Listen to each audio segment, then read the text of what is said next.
क्या हुआ जब नन्हे मोहम्मद अपने चाचा के घर गए और उनके घर रिस्क की बारिश होने लगी और एक नदी में कैसे रास्ता बन गया, चलिए जानते हैं। दादा हजरत अब्दुल मुत्तलिब के इंतकाल के बाद हमारे प्यारे नबी सल्लल्लाहु अलैहि वसल्लम हजरत अबू तालिब की देखरेख में उनके घर पल बढ़ रहे थे। लेकिन जिस दिन से नन्हे मोहम्मद सल्लल्लाहु अलैहि वसल्लम उस घर में आए, उसी दिन से घर का माहौल ही पलट गया। घर के चारों तरफ फिजा में एक अनोखी सी महक तैरती रहती। जहाँ पहले खाने की किल्लत लगी रहती थी, अब नन्हे मोहम्मद सल्लल्लाहु अलैहि वसल्लम के साथ दस्तरख्वान पर बैठने से उस खाने में इतनी बरकत आ जाती कि सब पेट भरकर खाते। हजरत अबू तालिब का घर जो पहले तंगी में डूबा था, अब रिस्क से भरने लगा। जो जमीन कभी सूखी और बेजान पड़ी थी, अब उस पर हरियाली लहलहाने लगी। अक्सर ये होता कि दूध की मशक आधी भरी होती, लेकिन जब नन्हे मोहम्मद सल्लल्लाहु अलैहि वसल्लम उसमें से बस एक घूंट लेते तो वो मशक लबालब भर जाती। घर के सभी लोग जी भरकर पीते, फिर भी दूध में कोई कमी न आती। बीवी ने हैरानी से पूछा, ये कैसा अजब नजारा है, ये क्या हो रहा है? हजरत अबू तालिब ने जवाब दिया, ये कोई अचरज नहीं, ये मेरे भतीजे मोहम्मद की बरकत है। जब हजरत अबू तालिब बच्चों को नन्हे मोहम्मद सल्लल्लाहु अलैहि वसल्लम के संग खेलते देखते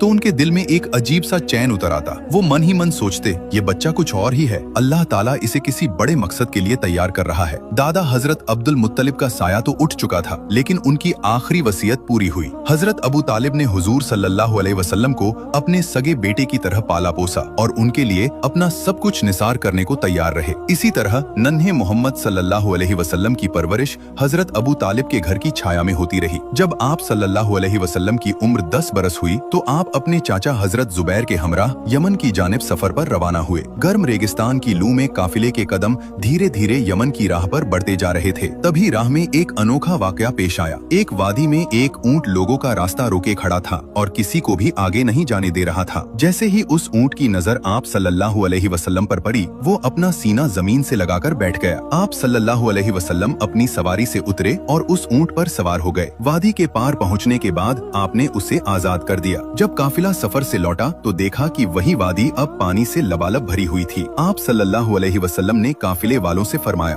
सब मेरे पीछे आ जाओ। जैसे ही आपने उस पानी में पहला कदम रखा, अल्लाह ताला ने अपनी कुदरत का जलवा दिखाया। पानी एक ही लम्हे में 2 हिस्सों में बट गया और रास्ता साफ हो गया। आप सल्लल्लाहु अलैहि वसल्लम और तमाम काफिले वाले बड़ी आसानी से वादी पार कर गए। जब काफिला सलामती के साथ मक्का लौटा तो लोगों ने ये पूरा माजरा शहर वालों को सुनाया। सबके मुंह से निकला, इस बच्चे की शान तो बेमिसाल है, सुभान अल्लाह। जो लोग नबी पाक सल्लल्लाहु अलैहि वसल्लम से सच्ची मोहब्बत रखते हैं, दिल से लिखिए, आई लव मोहम्मद सल्लल्लाहु अलैहि वसल्लम। और अगले पार्ट के लिए अभी सब्सक्राइब जरूर करें।